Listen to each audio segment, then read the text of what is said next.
So, may gusto lang ulit ako sabihin sa sarili ko. And it's already March 16 ngayon. Gusto ko lang malaman mo na itong March na to, nag-start ulit kayo ni Jordan ng ghost mode. In which yung ghost mode na yun is kailangan nyo ulit pumasok ng basically mag-declutter ulit kayo, mag-focus ulit kayo. But this time, meron na kayong specific goals, exposure na kailangan puntahan. So, bakit ko nasabi yung salitang exposure? So, most of the time, or mostly, sa mga tao, sa paligid mo ngayon, unaware sila na, or aware man sila sa salitang failure, in which, alam naman nila na kailangan yung failure for growth. Pero dahil takot sila sa failure, kahit na alam nila na yun yung kailangan, na kailangan nila mag-fail, ayaw nilang gawin yun. So, it's an advantage for you, JM, na gawin yung mga bagay na nasimulan mo na. Kahit hindi mo alam yung pattern, yung system, kahit ay system na ginagawa mo is boring, pagpatuloy mo lang. Kahit wala kang klarong plano pa, pero the more na nag-execute ka, alam mo na mas nag-step up ka sa kahapon mo or sa dating ikaw. Kasi kung magkaplano ka lang na magpaplano at hindi mo gagalawan yun, mag-overthink ka lang at magsasuffer ka lang sa utak mo. Hindi ako sure kung sinong philosopher ang nagsabi. Great philosopher, kung si Seneca, yung nagsalita nun, or si Marcus Aurelius, or something. Yun nga, kahit sinong philosopher man siya. Pero natatandaan ko na kung hindi mo master yung sarili mo, or kung hindi mo kilala yung sarili mo, hindi ka free. Nalilimitahan mo yung sarili mo. So, andito ako sa stage ngayon ng buhay ko na hindi ko pa rin kilala yung sarili ko. And ayokong magstay na lang sa hindi ko inaalam kung ano pa yung mga bagay na kaya ko palang gawin. Kung hindi ako mapupunta sa isang exposure, hindi ko susubukan isang bagay, hindi ko malalaman na skill ko pala siya. So, good thing na meron kang discipline. Good thing nagkaroon ka ng vision sa mga bagay. Pero wag mong hayaan na maging burden sa'yo yung failure. So, alam mo naman sa sarili mo, JM, na in every situation na hindi mo pa alam, magmumukha ka talagang tanga. Embrace mo na yon. You may look a fool, but when it comes to consistency and you keep even show up every day, every single day, magkakaroon ng worth value yung ginagawa mo. So, stay hard, stay disciplined, be still. Yun lang masasabi ko. And alam ko na the more na nag-reflect ka sa sarili mo, the more na may nalalaman kang bago, hindi mo man na-absorb lahat ng binabasa mo, nakukuha mo. Pero once na naging aware ka doon, conscious ka, kasi nga nalaman mo na yung bagay na yun, pero hindi mo pa lang siya na-apply. Hard work wisdom, or hard-earned wisdom rather, yung makukuha mo. And through your experience, masishare mo siya.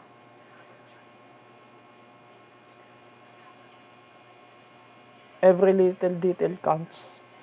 And madami na akong mga time, tulad kahapon, na gusto ko sanang i-video yung thoughts na pumapasok sa utak ko, pero nasayang ko siya. And hindi ko man na i-deliver yung bagay na gusto kong i-deliver ngayon. Pero hoping na makakuha mo yung point someday kung babalikan mo to at kung buhay ka pa. So itatakbo lang sa utak mo parati memento mori. Every day you must die. And di ka dapat matakot mamatay. Alam mo lang na mamamatay ka. So magput ka lang parati ng armor. Basa ka lang parati ng scripture. Reflect on it. Apply on your daily basis. So hindi ka preacher. Tao ka lang na gusto mo na magkaroon ng deeper knowledge. Makilala yung sarili mo. And kung para sa iba, greediness yun. Kilala mo naman yung sarili mo kung greediness na yun. Kaya kang may hinihintuan kang bagay. And this community can understand everything. So, embrace mo lang na nagiging unique ka. Yung pattern ng buhay mo, hindi katulad ng iba. At hindi ka lang din nila maintindihan parate. Most of the time, kahit na gusto mong i-input sa kanila kung ano yung binabato ng utak mo, hindi kaya. So, hindi lahat ng bagay kaya mo i-comprehend. Kasi hindi ka pa naman ganun ka well-articulated person and nilalagyan mo lang ng asinine. You keep putting asinine on your brain lang. So, execution ang kailangan mo to defeat arduous task.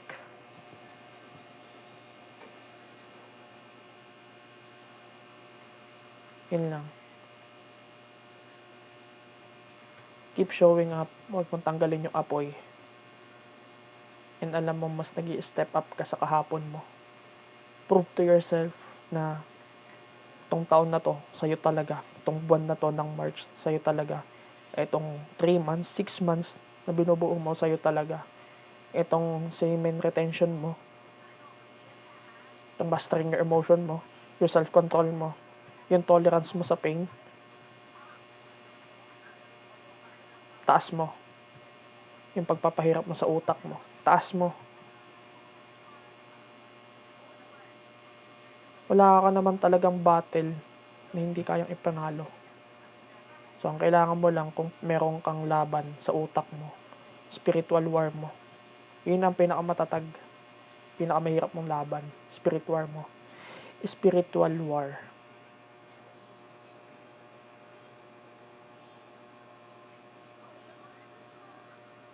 So, kung may faith ka sa sarili mo, have a faith din sa Ama.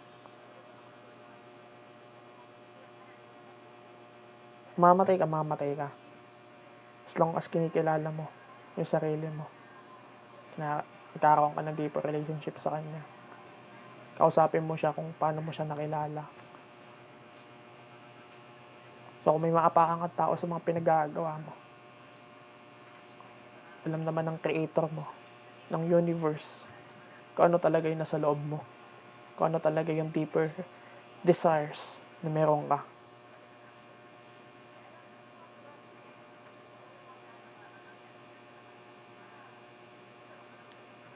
It all makes sense once na binalikan mo to. Once na yung vision mo naging totoo. Once na nag-come up ka na sa plano. Dahil sa mga domino effects, butterfly effect, kung ano man yung tawag nila dyan, snowball effect, yung pinagagawa mo.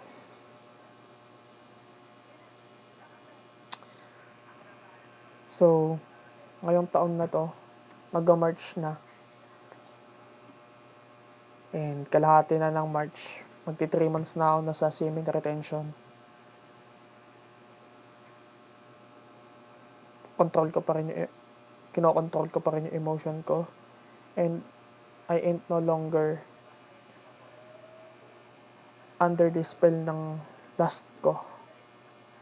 Nag-iba na rin yung tingin ko sa babae. Pumapangit lalo sila. Lalo sila nawawalan ng value sa akin kapag hindi ko sila alam gamitin, kapag tinitignan ko. So, if if ever man na may dumating sa buhay mo na babae, gamitin mo. I-manipulate mo ngayon. Hanapin mo kung saan mo siya mga gamit. Ngayon, kung hindi mo kayang gamitin, ikaw yung tanga. Ikaw yung bobo. Kasi alam mo na nga eh. Alam mo na kaya mo mag-put ng value, hindi mo pa ginamit yung tao. So, kung hindi malapit sa'yo yung tao, gamitin mo, kontrolin mo, i-manipulate mo.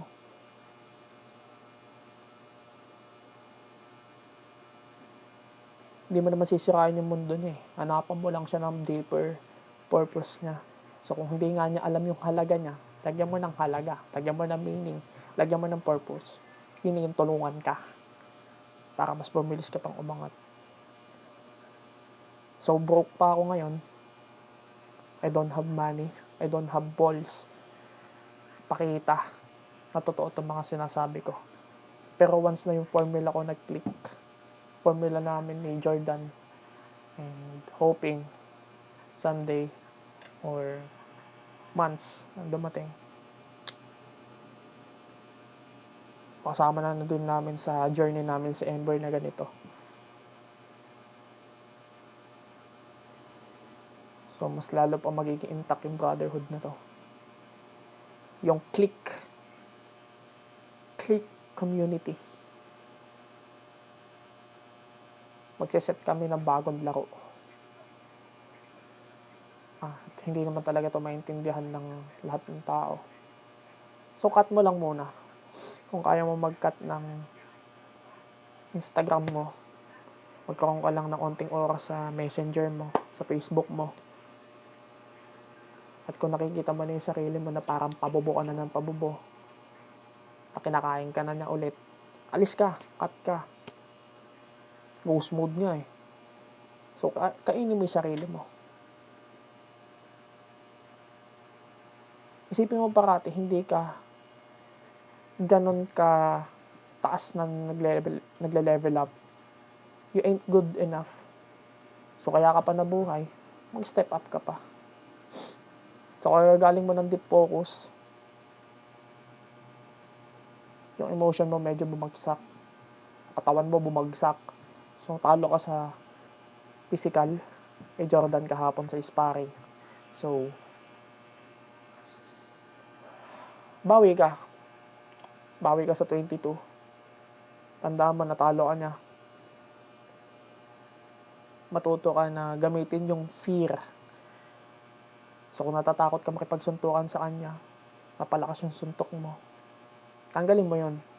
So, kailangan mo i-prove sa sarili mo na kaya mo pang mag-put ng value sa brotherhood yung dalawa. In some point, mapagkakatiwalaan ka talaga niya. Na kung sakali man na hindi emotion na niya yung nagko-control sa kanya or emotion na yung nagko-control sa'yo, yung rules na sineset nyo, alam mo, mapagkakatiwalaan mo siya. Hindi ka niya babackstabin.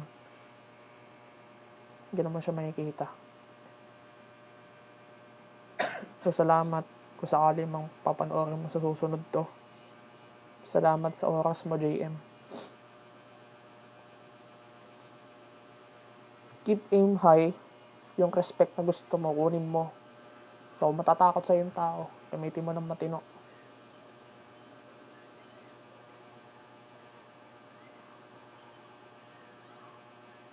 As long as alam mo naman na hindi ka nakakasakit. Kung meron ka talagang ibagsak mo. Kung sila yung potential na magiging kaaway mo, ibagsak mo na.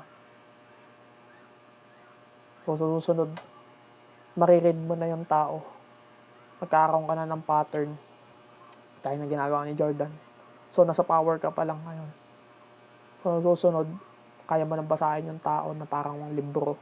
Read people like a book because of their emotion, their desires, their accomplishment, their fear, their goals.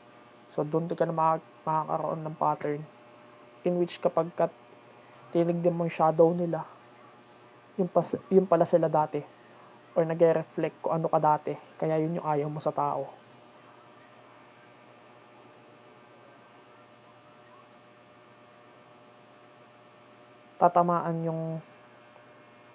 Either tamaan yung fellowship mo nito sa ghost mode mo.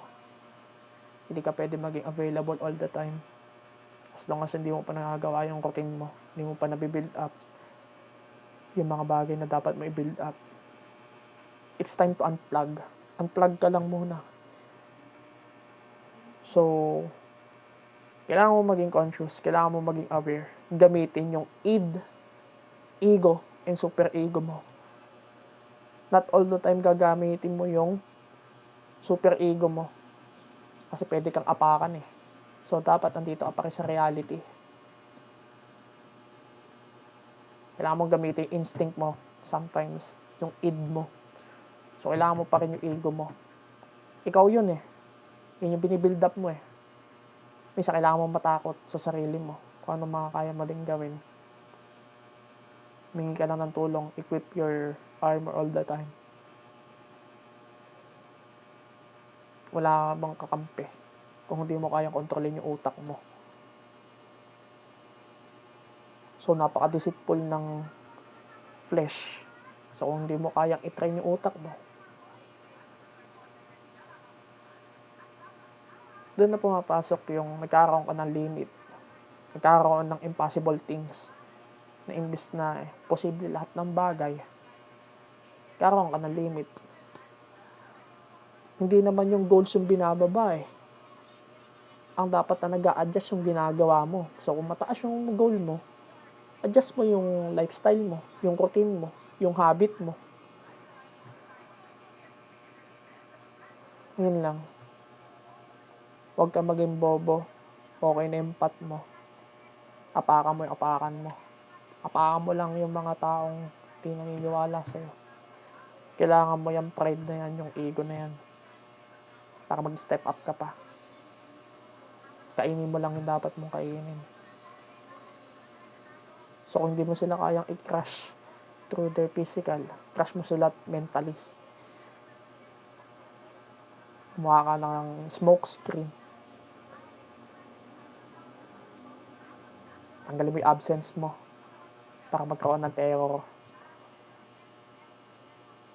Lagari lang. Ang daming gasolina sa paligid. Lagari ka lang ng lagari. It makes sense kapag ka nakuha mo na itong bagay na to. Or kapag ka nasa downside ka na ng buhay mo, bubalik ka ulit dito. Huwag ka nang gumawa ng excuse.